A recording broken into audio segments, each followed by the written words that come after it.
Iepriekšējā sērijā Inters apmeklēja apģērbu tirgu, lai iegādātos skatuves tērpu. Bet tad ceļotāji devās uz Batumī pludmali, lai novērtētu tās sakoptību. Izmēģināja brīvdabas galda tenisu un noskaidroja, kādas izklaides patīk viesnīcu atpūtniekiem. Bet vakarā piedalījās slavenās gruzīnu grupas Zešīm koncertā. Un Inters pat uzdejoja ar slaveno dejotāju Aleksandru Čumburīci.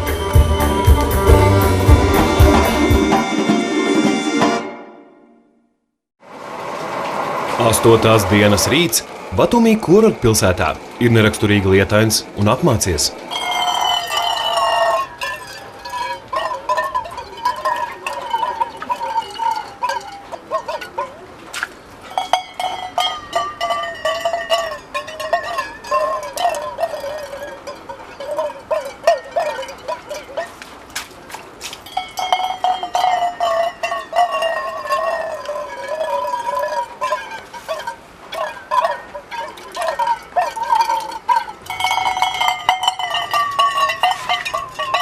Nu.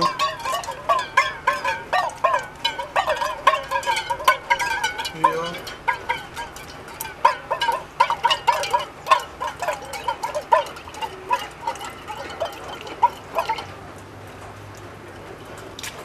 Гамарджуба. Ну, спасибо вам большое за приютение. Вот, что я сделала. Я бы хотел дать вам, во-первых, пожалуйста, самое главное. Чай. Во-вторых, Картули чай. Чай уже. Чай, картули. Грузинский чай. Грузинский. Мы уже попили, мы ехали. И здесь можно будет в интернете посмотреть потом, что это. 1000 миль в Джорджии, да? В Джорджии, да. Спасибо. И это самый крутой напиток, самый древний в Латвии, с самыми древними традициями. Рижский бальзам. Спасибо вам. Пожалуйста. Спасибо. Дай поцелуй. До свидания. Спасибо. Всё. Спасибо.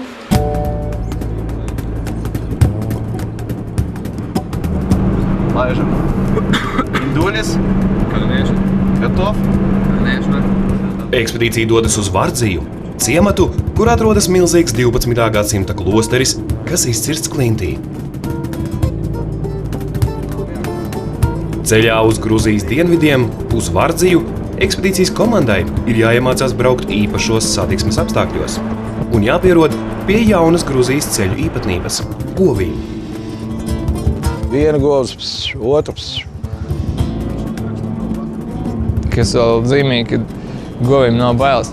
Tā, kad viņas pieraduši jau no mazātnes, kad ja mašīnas brauks, viņas virsū nebrauc, viņas apbrauks, un tad govs, ja stāv uz ceļa, tad tā arī stāvēs. Interesanti bija sākumā pierast pie tā, ka šoferiem ir tāds pats izstrādājis refleks, ka ja govs stāv uz ceļa, tad viņi stāvēs, tad viņi nekustēsies. Viņi nav variants, ka viņi pēkšņi varētu sadomāt vai nobīties un paskriet uz vienu vai otru pusi. Viņi tur tā normāli laižas garām uz kaut kādu 90-100 pusmetru no govs. Un pie mums kaut kā, ja govs, tad cilvēks jau reiķinās to, ka viņi nav īsti prognozējumi un viņš jau laicīgi brauc ar tādu ātrumu, lai tu varētu sabrandēt. Tur tie dzīvnieki arī tādi paši kā vietējie, viņi vienkārši mierīgi, ne? Izplūst tikai emocijās, ja ir kāds aizvainojums.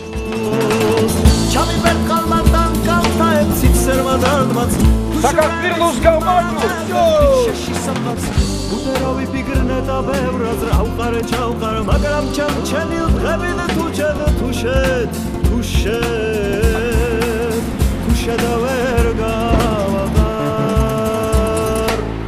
Ceļmalā ekspedīcijas komanda pamana valriekstu koku. Grūzijas dienvidi jau no seniem laikiem ir slavens valriekstu audzēšanas reģions. Cara laika Krievijas enciklopēdijā ir atrodams ieraksts par Grūzijas dienvidos augošu valriekstu koku, kas ir bijis 84 pēdas jeb 25 metrus augsts, un kura apkārtmērs ir bijis 8 metri. Tā ēnā varējuši paslēpties aptuveni 200 jātnieku ar visiem zirgiem, un katru gadu no šī koka iegūta 100 pudu riekstu raža, kas ir gana iespējīgs daudzums. Mūsu mērvienībās tas ir aptuveni 1500 kg riekstu. Valrieksti satur daudz proteīna, minerālu vielu un kaloriju. Tie ir E un B vitamīna avots.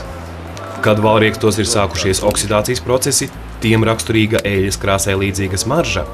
Tomēr tie vēl joprojām ir ēdami.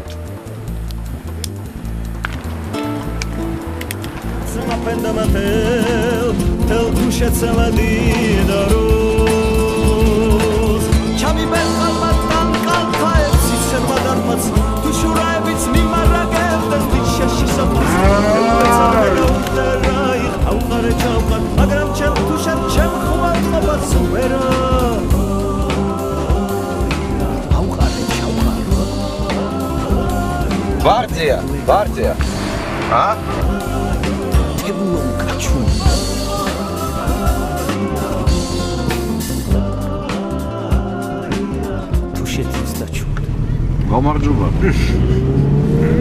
Vārdzijas klosteris atgādina senu pilsētu.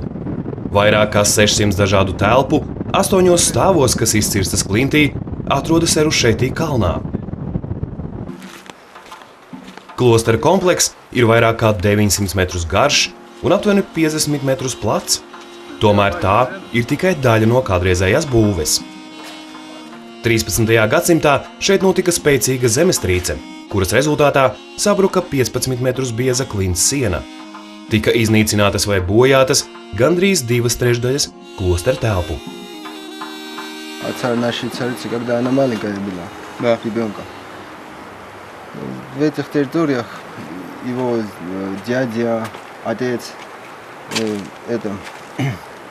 были, на этих территориях. И она пропадала. И она искала свою дядю. И искала, и где ты дядя, спрашивала. И оттуда произошло это Вардзия, Акавардзия, я здесь дядя, да. Klosteris ir celts cara Georgija III un viņa meitas carienes Tamāras valdīšanas laikā. Klosteris cietoksnis bija paredzēts Gruzijas dienvidu robežas aizsardzībai no irāņu un turku iebrukumiem. Uzbrukuma gadījumā Gruzīnu karaspēks pa pazemes ejām nepamanīts varēja nokļūt vairākās ieejas vietās un negaidīt uzbrukt, uzrodoties no pazemes. Klosterī ir ne tikai baznīca un dzīvojamās telpas.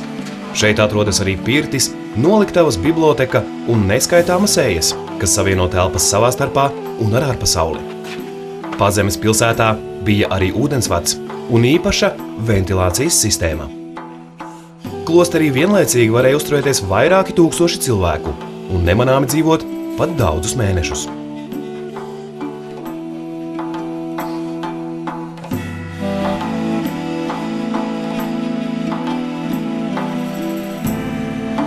Tā īstenībā bija baigi labā vieta, ļoti laba vieta, tiešām forši. Tādā varētu atgriezties pagātnē. Un kaut kad mēģināt arī padzīvot ar vietējiem, kā viņi tur staigā pa tām malām, ņemās, tur dzīvo savu dzīvi un iet pakaļ pēc pārtikas vai arī gādā pārtikas ziemai un ēd turpat un piesaistīt pie viena galda vai ne, pajautāt, kā viņiem te dzīvojās vai kaut ko tam līdzīgi. Tas bija interesanti, jā. Trosīt, ir trosi. Galvenās Vārdzijas baznīcas sienas rotā unikāli 12. gadsimta sienu gleznojumi, kuri līdz mūsdienām ir saglabājušies nejaušas un baisas apstākļu sakritības rezultātā. 16. gadsimtā klosteri ieņēma un izlaupīja persiešu šaha Tahmaspa karaspēks, bet gadsimta beigās to iekaroja turki. Turku karavīri sagūstītos klostera mūkus dzīvus sadedzināja galvenajā baznīcā. Uguns un dūmi sienas pārklāja ar biezu melnu sodrēju kārtu, kas uz gandrīz 4 gadsimtiem iekonservēja gleznas. Līdz pat 19. gadsimta sākumam klosteris atradās turku ietekmes zonā, un vienīgie, kas šajā laikā ienāca klostera baznīcā, bija turku gani, kas ziemas mēnešos sildījās kurinot ugunskurus senās Vardzijas klostera sirdī. Gruzīnu mūki Vardzijā atgriezās tikai pagājušā gadsimta 80. gados. Šodien šeit atkal ir klosteris, un Pazemes pilsētā dzīvo mūki.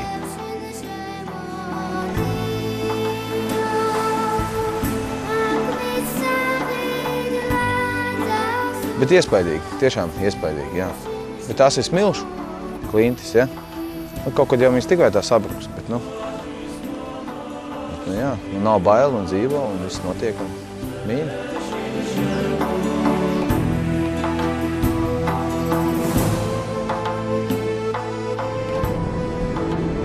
Pēc Pazemes pilsētas apmeklējuma Vaho ved ceļotājus uz savām mājām Udabno ciematā, Azerbaidžānas pierobežā.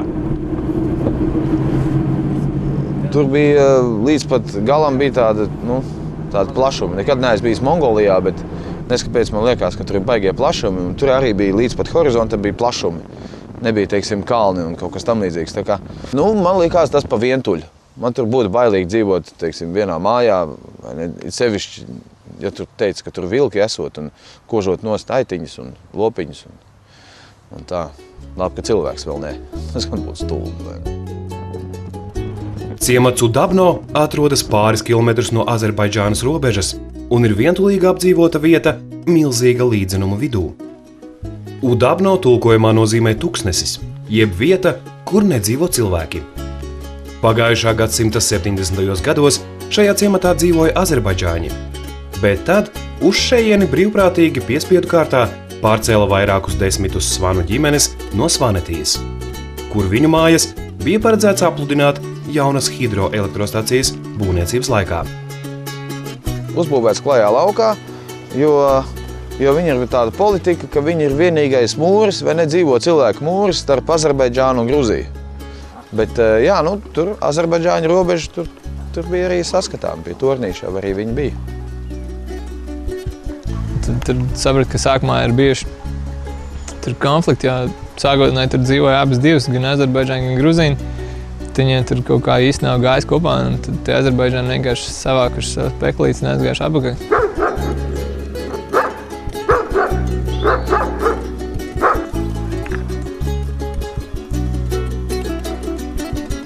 Udabno ir arī Vaho mājas. Viņš ir viens no svaniem, kuru ģimenes šeit pārcēlās, bet daudzi viņa radinieki joprojām dzīvo Svanetijā.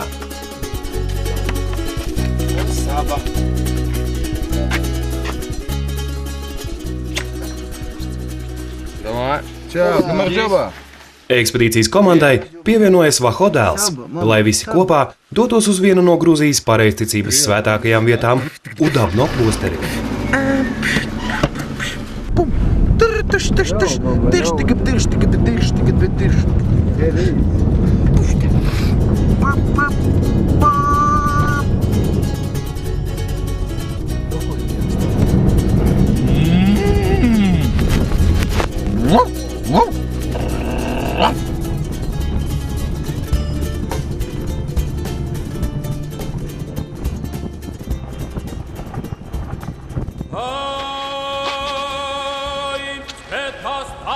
Udabno ir 20 klosteru komplekss, kas atrodas klintī izveidotās alās. Nocietināto klosteru komplekss senos laikos tika izveidots uz Grūzijas robežas un vienlaicīgi pildīja arī aizsardzības funkciju. Klosteru kompleksa kopgarums ir 25 km. Tomēr puse no tiem vairs nav pieejami kristiešu svētceļniekiem un mūkiem, jo atrodas Azerbaidžānas teritorijā. Senāko Dāvida Gareģas klosteri 6. gadsimtā izveidoja sīriešu mūks Dāvids, kas kopā ar 12 citiem sīriešiem apmetās šajā klintī dabas veidotā Gareģas alā. Jau pēc neilga laika Dāvida skolnieki Dodo un Lukjans netālu izveidoja 2 jaunus klosterus. Tā, vairāku gadsimtu laikā šeit tāpat 20 klintīs cirsti klosteri. Tajās klintīs, Udabno ciematā, dzīvoja visās alās. Viss tas klosters bija apdzīvots, visur bija redzami mūki, visur bija durvis, vadi, elektrība, viss tur bija viņiem pievilkts. Un tā bija baiga tāda foršā vieta. Ja nebūtu tie remonta strādnieki, kur tur plosījās, tad tur varētu būt nenormāli labs klusums un baigi patīkami tur varētu padzīvot no kāda brīsnī, nedēļi, nevairāk iespējami. Пришли трижды в Цесмуджиш. Это сравнивается, что в один раз был в Иерусалиме.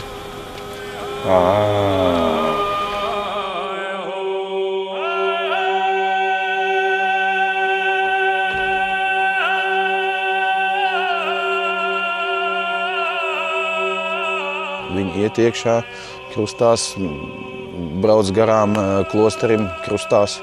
Tā viņiem ir, jā, viņiem dieviņš brīžiem bija pat tāds, es nedrīkstēju runāt vai ne par to, par tām lietām, bet viņi ļoti daudz uzticās, es tā vismaz štukoju, vai ne, dieviņam un valdībai. Ir tāda sajūta, man pašam radās, ka visās nelaimēs viņi vaino valdību un cer uz dieviņu. Tas mazliet kaut ko, bet tomēr izdarīs, palīdzēs viņu vietā. Jau daudzus gadus Gruzijas valdība cenšas atgūt iespēju kristiešiem piekļūt klosteriem Azerbaidžānas teritorijā. Tomēr tas joprojām tiek liegts kaimiņu valsts valdības līmenī.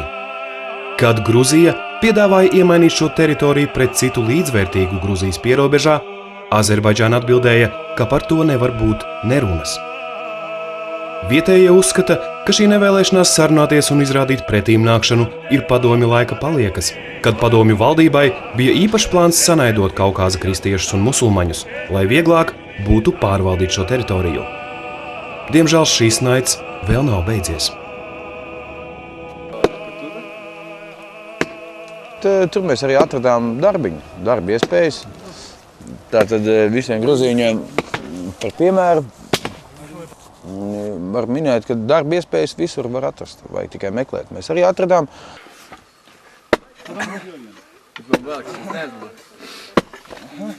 Viņš ritīgi ciet tuvu tādam akmens.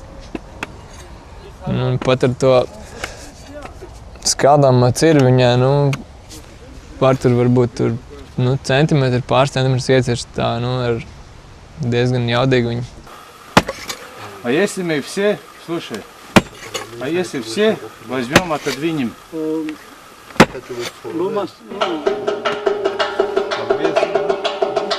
Mums bija plāns viņu palīdzēt bišķiņu, kā viņu noripināt pa krauju ar bišķiņu ar prātu, nevis tikai ar to cirvi viņu skaldīt.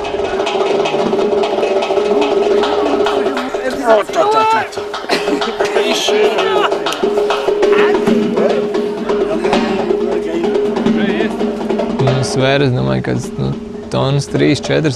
Tad pakustināt viņu varējām ar visu tos, bet tur vajadzēja vēl bišķiņu kā apņemšanos.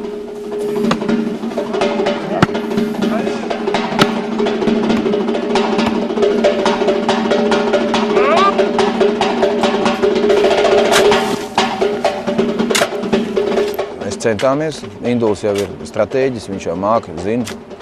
Labāk par visiem gruzīņiem, pa 5 gruzīņiem kopā ņemot. Ko tas subotniks, Indul? Aizes, bišķi palika. Čau.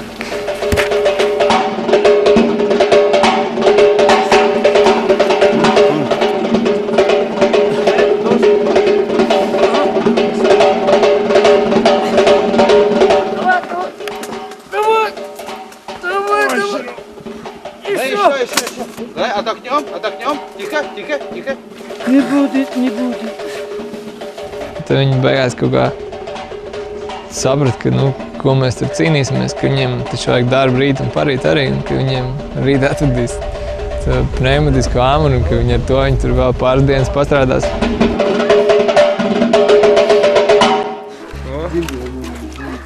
Lai arī klīns bluķa vēlšana bija nogurdinošs darbs, ceļotāji Vaho mājās atgriežas priecīgi un enerģijas pilni. Vaho ir liela ģimene. Šeit dzīvo viņa sieva, 2 dēli, sievas tēvs un sievas māte un sievas māsas ģimene. Ekspedīcijas komanda katram ir sagatavojusi kādu mazu ciemakukuļu.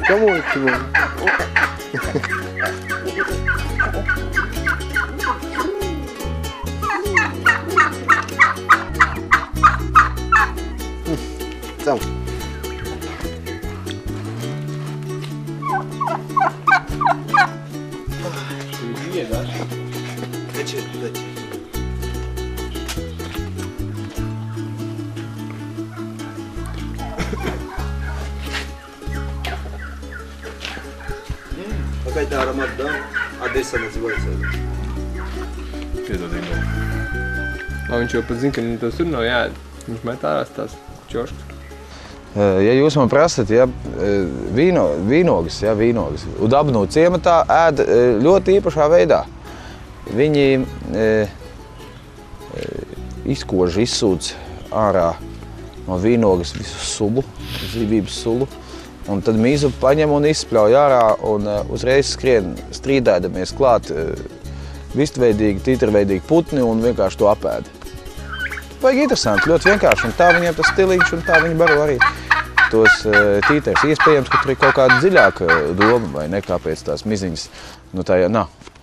Jāspļauj ārā. Nu, nezinu, bet cits neko neatrad, jo man garšoja arī tās vīnogas bez tām miziņām, tikpat labi.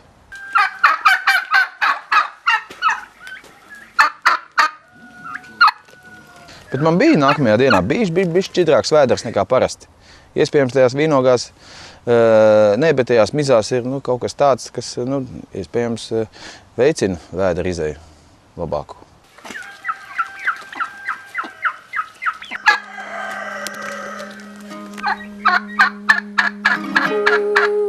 Pat nevarās stress.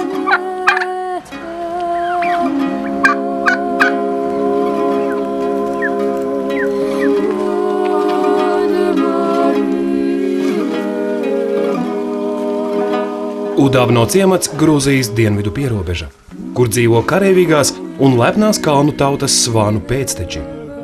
Vai viņi ilgojas pēc kalniem, bargajām Svanetijas ziemām un augstajiem kalnu ciematu torņiem? Varbūt. Bet katru vakaru Udabno ciemata augstākajā vietā sanāk vīri un skatās tālskatī uz nebeidzamo līdzinumu, kas ieskauj ciematu. Viņi skaita govju ganāmpulku un raugās, lai visas pārnāktu mājās.